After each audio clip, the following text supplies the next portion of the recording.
Well, we're going to start with chapter 15 tonight and then hopefully end with a little bit of chapter 16.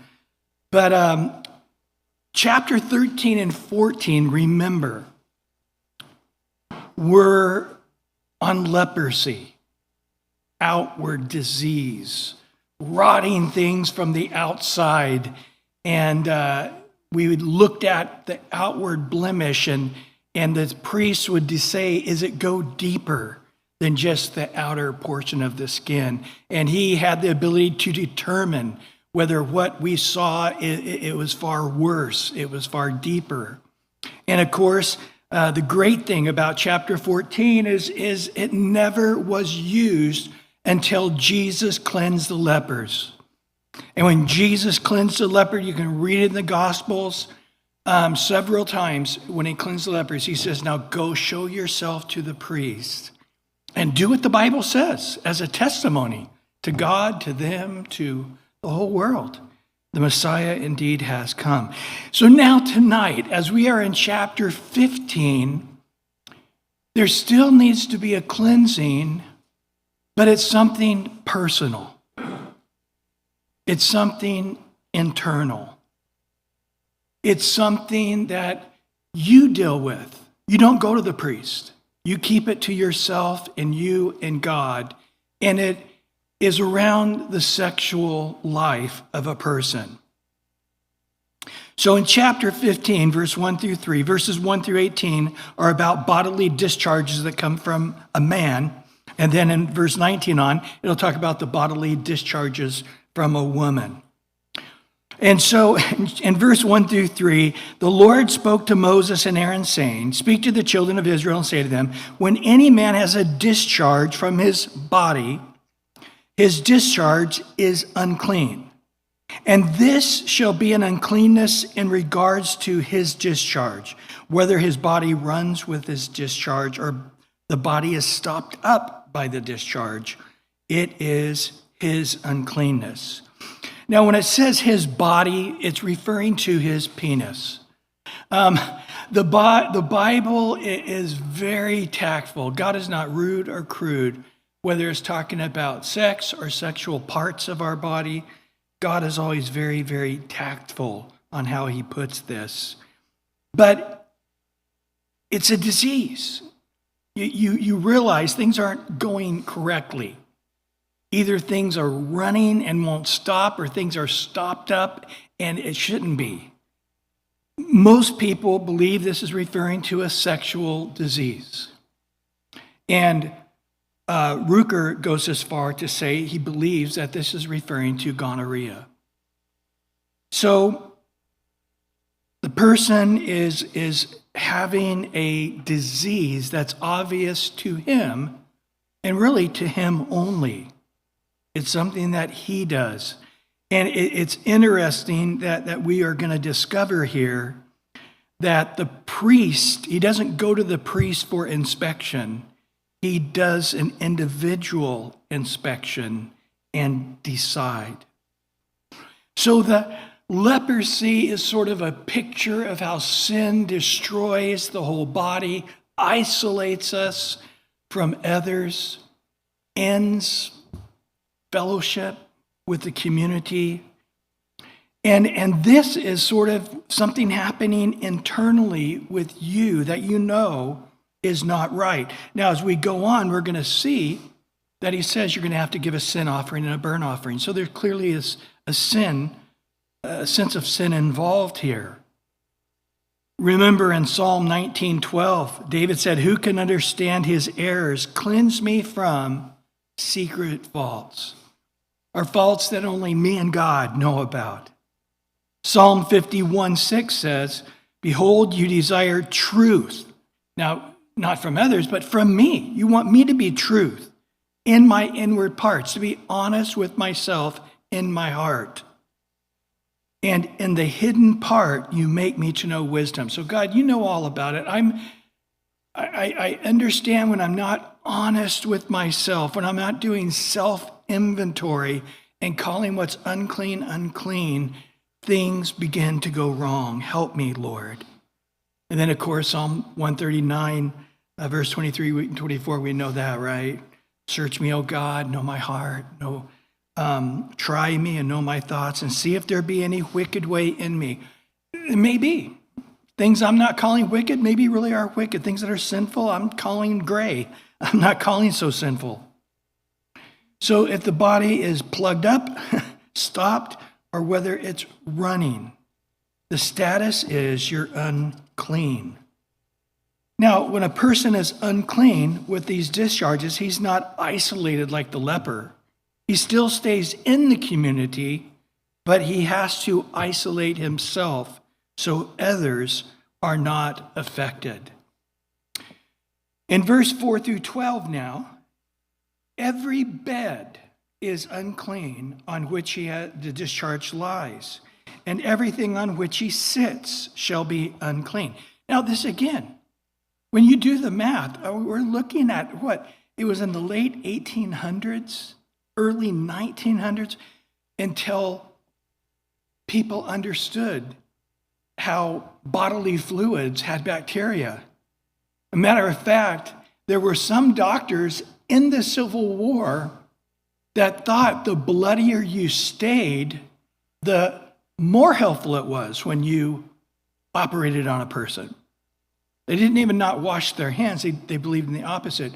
And the first few doctors that insisted on washing in the late 1800s, at first were seen as heretics, that they were putting this burden on doctors that was completely unnecessary, which is interesting. So it really wasn't until the early 1900s. So, 120 years ago, maybe 150 years max, where we understood how a discharge from, in this case, a venereal disease of some type, or some type of disease coming through the sexual organs. I'm glad you're here, but this is not a sermon you want to come into the middle of. She's like, what?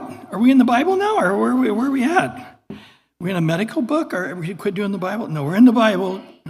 We're in chapter 15. And anyway, so every bed that you lie in, everywhere you sit, it's now unclean. Nobody else can sit there. Whoever touches the bed, not even laying in it, just touches it, shall wash his clothes and bathe in water and be unclean until evening. Now, again, we get sort of, why until evening? Because remember, that was the beginning of their day.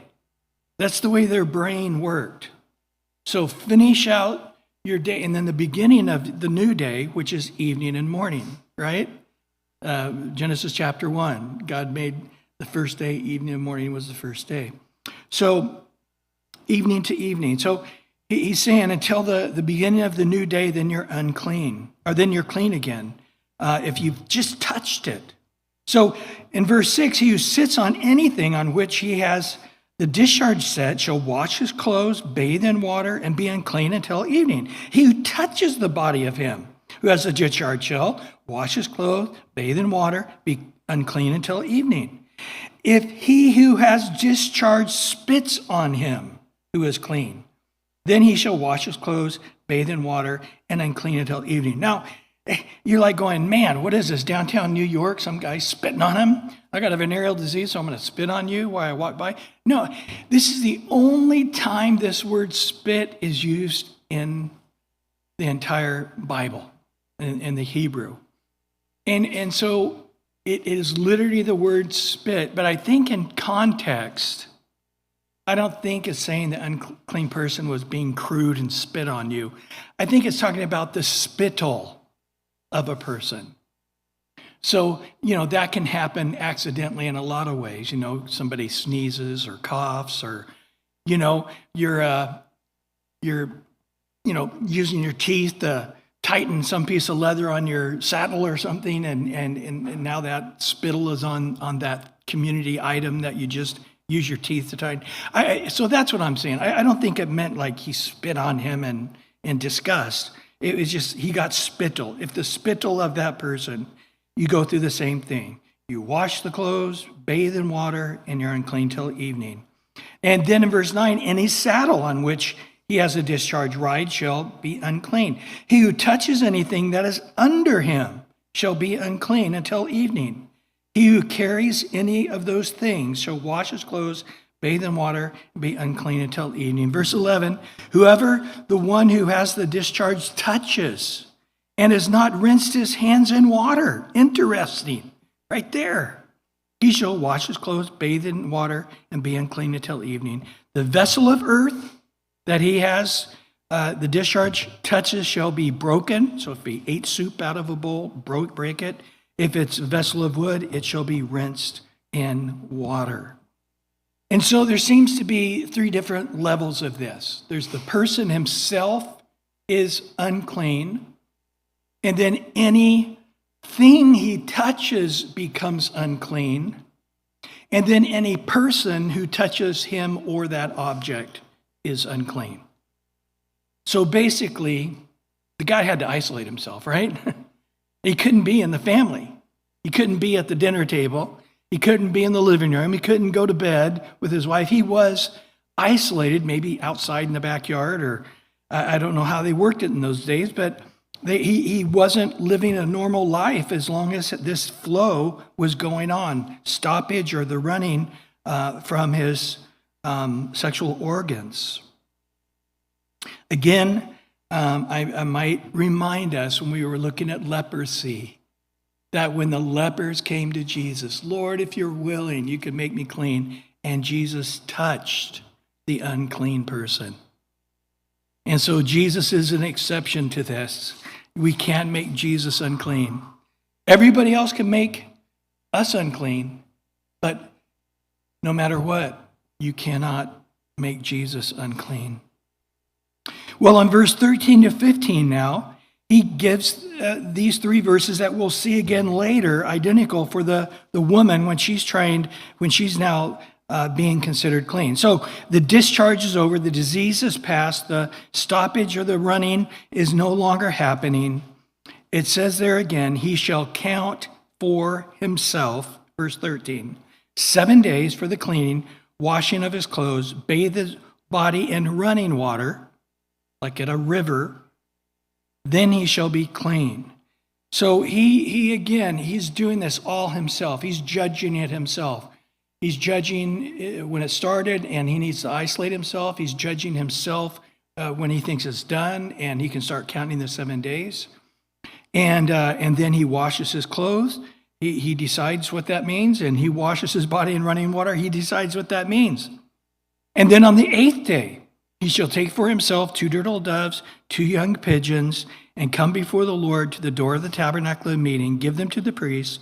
The priest shall offer them, the one as a sin offering and the other as a burnt offering, the consecration offering. The priest shall make atonement for him before the Lord because of his discharge. So it's very possible that nobody really knows about it except maybe the immediate family, and maybe not even that. And then he comes when he has been cleansed, after he is, if you would, forgiven. The uncleanness is no longer there. He now comes and shares it with the priest. And now it is ceremonially dedicated that he is now clean. And so again, I don't see this as a moral uncleanness, but it must be to some degree because there was a sin offering. And then also a burnt offering.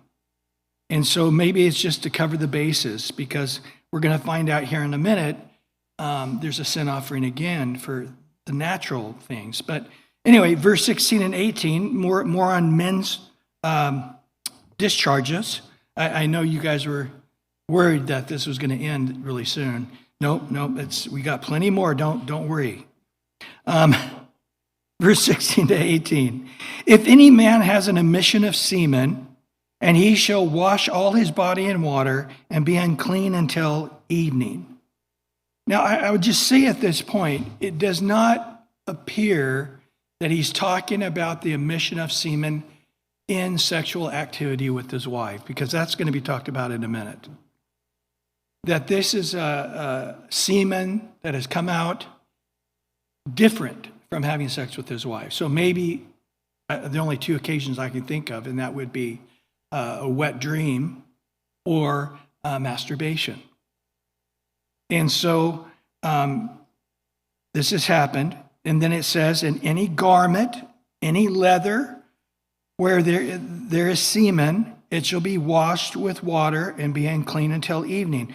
Now, when a woman lies with a man, see how it distinguishes? And there is an emission of semen, they shall bathe in water. I like that, a bathing time for the wife and the husband, and be unclean till evening. So, man, you look at some of these laws, they're really cool, actually. When you practically look at them, they're really, you have sexual relationship with your wife, and then two of you go take a bath. That's pretty cool. I think it's a great idea. God's a very romantic God when it comes to these type of things sometimes. And so, again, God has a part in every area of our life, even the most personal areas of our life. In essence, that's what God is saying. I belong in your sex life. I belong in your sexual activity. And I can not only talk about it, but I can talk to you about it, and you can talk to me about it. And sometimes people say, man, don't talk about sex at church. This is church. Church, we should not talk about sex at church. That just seems wrong, It's not holy. It's like, well, God created it. Remember? God made it. When you're bathing your little tiny children, as babies or toddlers or whatever, and they don't know, the boys and girls are all taking a bath together, and you're washing them and all of that. They know to some sense they're naked. They know to some sense they are different from their sister or brother, but there's no shame that you are observing them or washing them or bathing them. That's the same way I think we should approach with God. It's like, God, there is no area of our life that we should feel uncomfortable with you looking into our lives. Even the most, private, inner areas of our mind and our heart and of our sexual being, God is saying, your business, all of your business, is my business. And for you to try to kick God out of any part of your business is absolutely wrong. Myers says it this way: we must bring the thought of God into the simplest, commonest, the most secret acts. Nothing is outside of his jurisdiction. Though hid from sight, yet he is ever near the child of God. His grace and blood and cleansing are always requisite and ever ready. So again, why is God talking about this? Because he's saying there's uncleanness, but I'm talking to you about it because I don't want it to remain unclean. So there's uncleanness, not moral uncleanness here, but ceremonial uncleanness, because God is holy.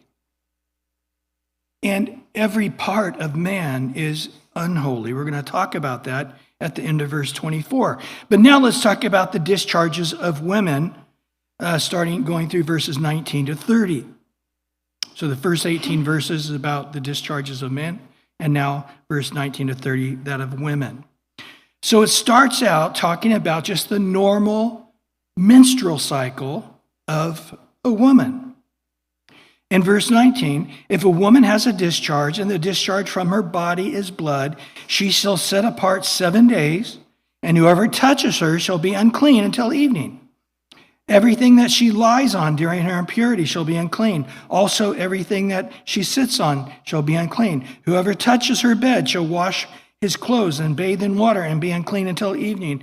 Whoever touches anything that she sat on shall wash his clothes and bathe in water and be unclean until evening. If anything is on her bed or anything which is she sits or touches it shall be unclean until evening. And if any man lies with her at all, and that her impurity is on him, he shall be unclean 7 days. And every bed on which he lies now shall also be unclean. The first thing that strikes me here is that the normal processes of humanness for the female species before God, she can't go into the tabernacle and worship. She is ceremonially unclean. What is this speaking of? That we in our humanness, every part of our humanness is tainted with sin. Our very human flesh itself cannot see God. Do you understand that? No man, no human. So when Isaiah said, there in Isaiah 6, I'm an unclean man and I dwell amidst an unclean people, I don't think he was talking about some sin he was dealing with or they were dealing with at the time. That wasn't the issue. He's saying it in general. I'm a human being, and in my humanness, my humanness is sinful. And everybody around me in their human condition, by the very definition that they're in this human flesh, is sinful. Let's walk through a number of verses together here on this concept. By the way, a very good example of this, remember, is in chapter 12, when a woman gave birth. She was unclean, and then she had to give a sin offering for having a baby. Well, this is sort of the same thing with her menstrual cycle. She's unclean, ceremonially can't be in the presence of God because of something that's going to happen automatically once a month.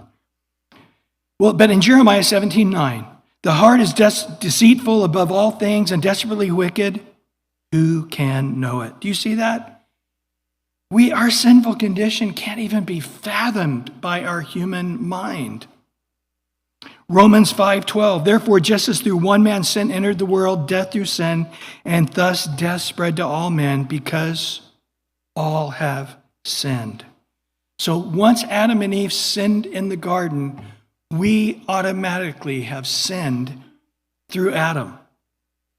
And that's why the Psalms can say, behold, I was brought forth in iniquity, and in sin my mother conceived me. Because we have an inherited sinful nature. And that nature can never see God and live. That nature, that human condition can never go to heaven, right? This earthly cannot take on the heavenly. This terrestrial can't take on the celestial. In Galatians 5:17, the flesh lusts against the spirit, and the spirit against the flesh. These are contrary to one another. They're at war, they're opposite, so that you do not do the things you wish. Our flesh is not in agreement with the Spirit of God, even after we're born again. We understand that? It's a lot of times people say, oh, you get born again, all the old things become new. Oh, my flesh has become new. And I no longer have my bills on the Visa card anymore either, because all things are new. No, this earth stuff doesn't become new. Our body is sold under sin into bondage, and its very nature is the opposite of the Spirit of God. And that's why if we want to walk in the Spirit, we have to crucify our flesh with its passions and desires, Galatians 5 tells us. In Romans 7:18, for I know that is in me, that is in my flesh, what? Nothing good dwells. For to will is present with me, but how to perform what is good I do not find. My flesh is sinful, and it cannot do good. It cannot do righteously. Ephesians 2:3, it says, we are by nature children of wrath, just as the rest of the world. Romans 3 doubles down, quoting out of the Old Testament. It says in verses 10 through 18 of Romans 3, as it's written, there is none righteous, count them up, No, not one. There is none who understands. There is none who seeks after God. There is none. They have all turned aside. They have altogether become unprofitable. There is none good, no, not one. It says it a second time. Their throat is an open tomb. With their tongues they are practiced deceit. Poison of asp is under their lips, whose mouth is full of cursing and bitterness. Their feet are swift to shed blood. Destruction and misery are in their ways, and the way of peace they have not known, and there's no fear of God before their eyes. That's, from God's point of view, what he's looking at when he looks at our human nature, our human flesh.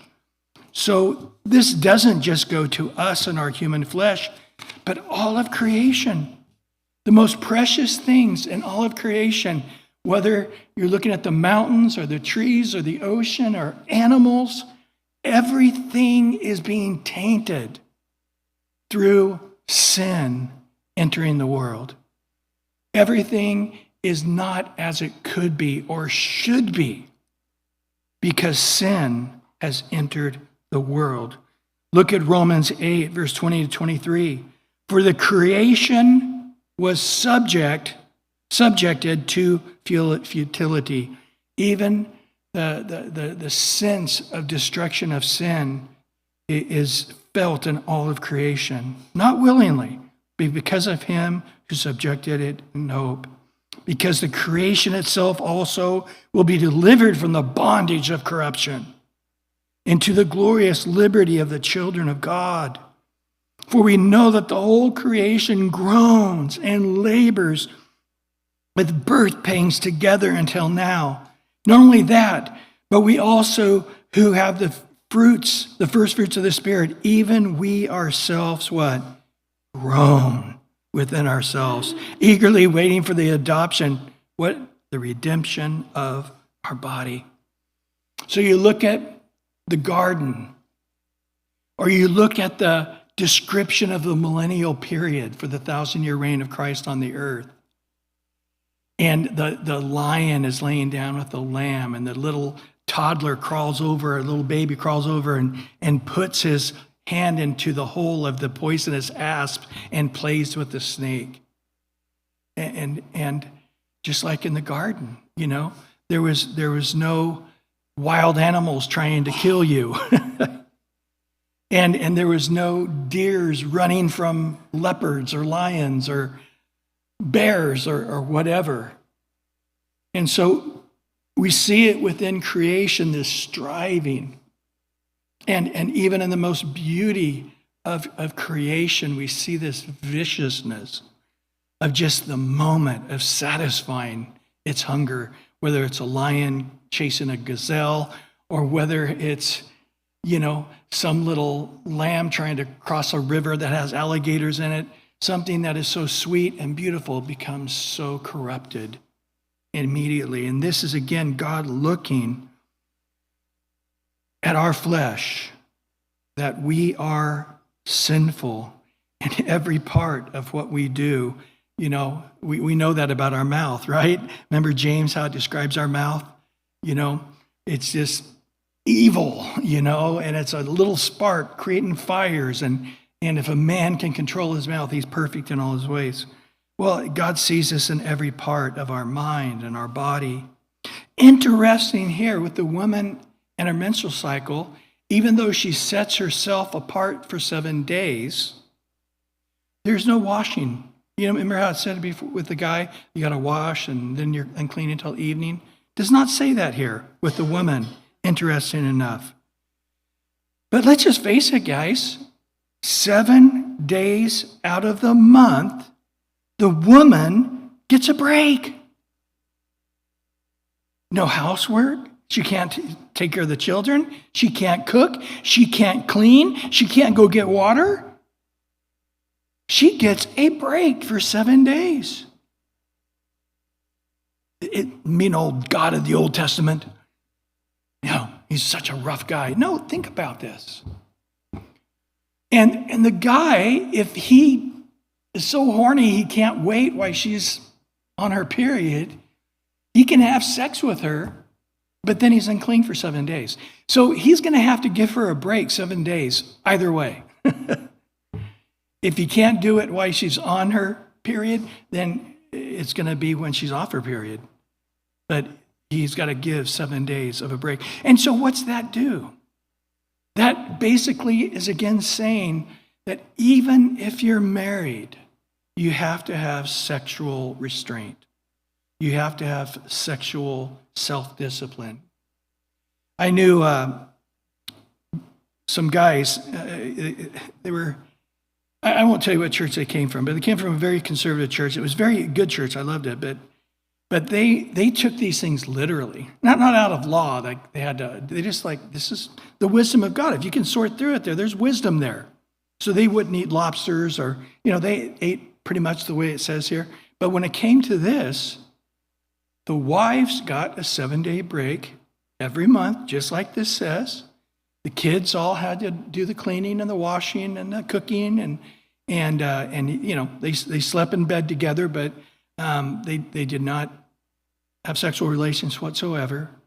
But then on the 8th day was their date night. That was a special romantic evening, and this guy ended up with 16 children. It worked. It's not my friend from Cleveland. It's not Mike Booker. This is another guy. But they just took the wisdom from this and said, look, let's celebrate this. Let's take it and listen to God's wisdom in the midst of the law. Not that it has to be a law to us. And we know why he's doing this. A lot of it had to do with hygiene, right? A lot of it had to do that it protected. Later on, we're going to see, when you go to battle and you're all out there getting ready to fight a battle, you shall dig a hole before you poop and then cover up that hole. Why? Because God is holy and walks amongst you. Well, we know it really is not so much about God being holy and walking amongst them as it is hygiene. Get 300,000 guys all pooping in the bush and, all of a sudden everybody's got poop on their foot and dragging it into their tents and the whole place smells like poop, And so again, this is not something they knew and we didn't even understand until several years back. Within 100, 150 years or so. Interesting, Ezekiel, looking at a righteous man, in Ezekiel 18, verse 5 and 6, said, but if a man is just or righteous, same word, and does what is lawful and right, and then he gives a list of things. He says, if he has not eaten of the mountains, he lifted up his eyes to the idols and so forth. But the last thing he says at the end of verse 6 is, nor approach a woman during her impurity. One of the things that God looked at and said, this is a righteous, upright man, that he honored me by leaving his wife alone during her menstrual period and just had self-control. And by no means am I saying it's wrong or sinful to have sex with your wife whenever you want or whatever. No, Hebrews 13:4, we know that well, right? Marriage is honorable among all, and the bed is undefiled. Well, now in verse 25 to 27, wait for it. You guys are getting excited, I can tell. It's now a woman having an issue of blood that's not normal. Something's wrong. Again, most people speculate it's a venereal disease or something like that. But it says in verse 25, 27, if a woman has a discharge of blood for many days, other than the time of her customary impurity, or if it runs beyond her usual time of impurity, all the days of her unclean discharge shall be on the days of her customary impurity. She shall be unclean. Every bed on which she lies on shall be to her as a bed of her impurity. Whatever she sits on, we know the story, right? Whatever she touches or whatever touches her, everything becomes unclean. You got to wash your clothes, you got to bathe, and you're unclean until evening. We know the routine, don't we? So verses 25 to 27, it's going to end with exactly with the man earlier, the earlier verses, verse 28 to 30, saying, once she's clean, she sets herself apart for 7 days. On the 8th day, she goes with the 2 turtle doves and young pigeons and does the sin offering and the burnt offering. But this is where we need to make a note. In verse 25 to 27, this would be the scripture that would be being applied to the woman who had the hemorrhage for 12 years. Do you guys remember that story? It's in all the Gospels, Matthew, Mark, and Luke. But there in that story, Jesus comes across the Sea of Galilee, and immediately one of the synagogue officials, Jairus, comes up, falls down at Jesus. Please, my daughter's sick. Come to my house, lay hands on her. She'll be well. I have faith. And Jesus starts heading away, and a great multitude was surrounding him, and he was having a hard time making traction. And then all of a sudden, unbeknownst to him, he stops and says, virtue went out from me. Power went out from me. And they looked around. It was obvious to all there was this woman who had an issue of blood for 12 years. And she had said within her heart, all I got to do is touch the hem of his garment and I'll be made well. And Jesus said, be at peace. Don't fear. But understand, it's your faith that has made you well. And be healed now from all your affliction. But let's just stop and understand what this means. You can't be around.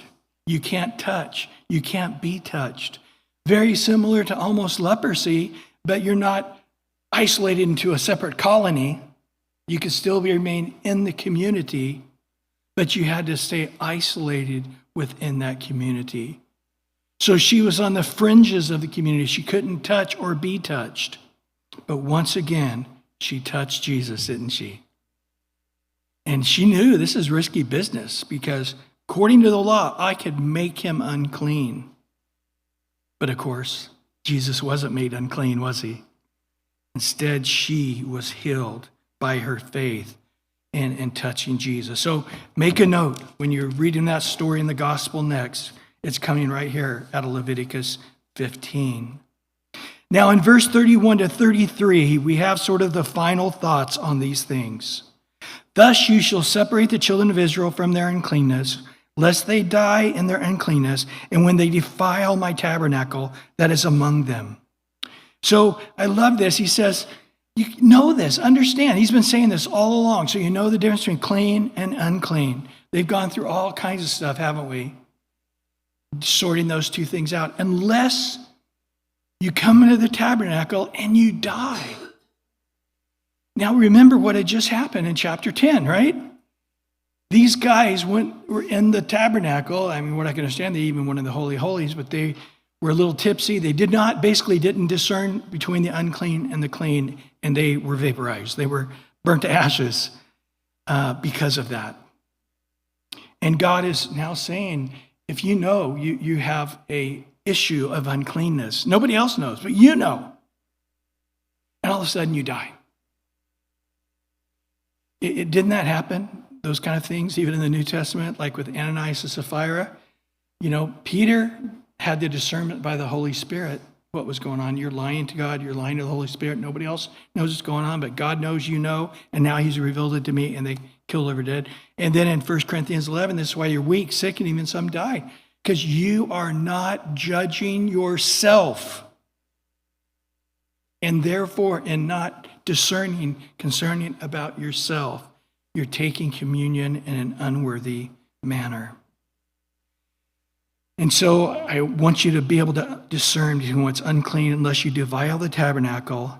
This is the law for the discharge, verse 32, and for him who emits semen in the unclean thereby, and for her who is indisposed because of her customary impurity, and for one who has discharge, either man or woman, for him who lies with her who is unclean. So it's interesting, distinguish between the two. When the man had regular ejaculation of semen, he was only ceremonially unclean.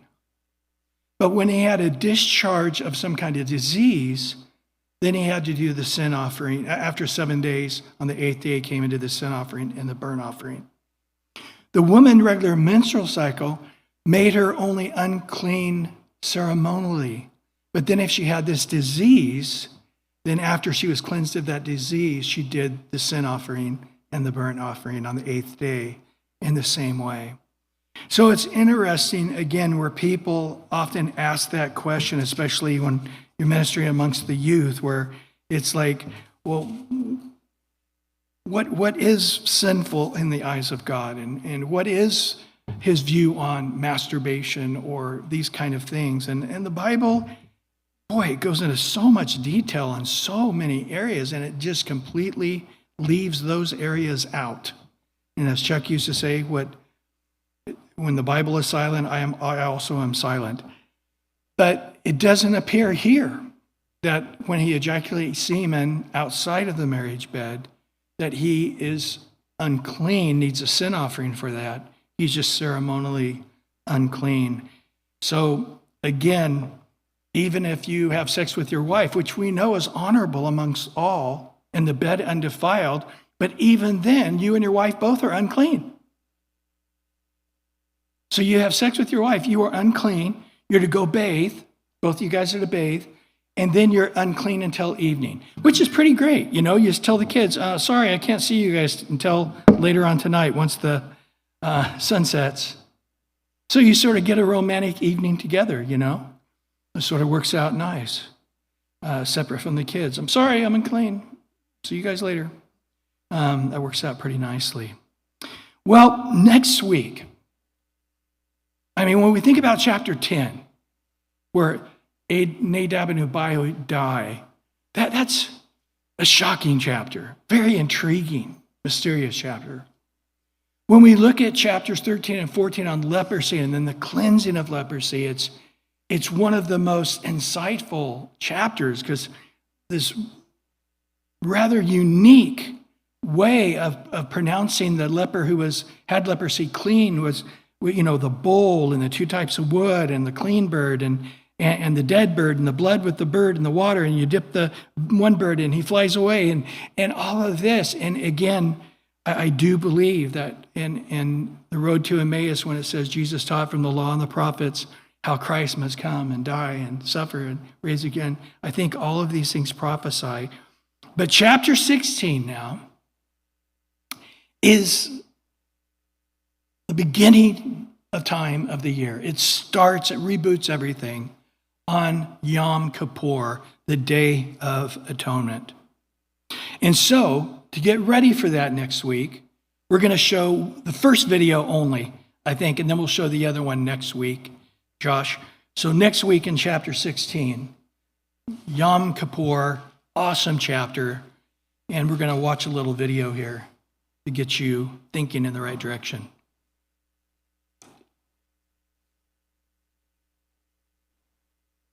To Moses, speak unto Aaron thy brother, that he come not at all times into the holy place within the veil before the mercy seat, which is upon the ark, that he die not, for I will appear in the cloud upon the mercy seat. Thus shall Aaron come into the holy place, with a young bullock for a sin offering, and a ram for a burnt offering. He shall put on the holy linen coat, and he shall have the linen breeches upon his flesh, and shall be girded with a linen girdle, and with the linen mitre shall he be attired.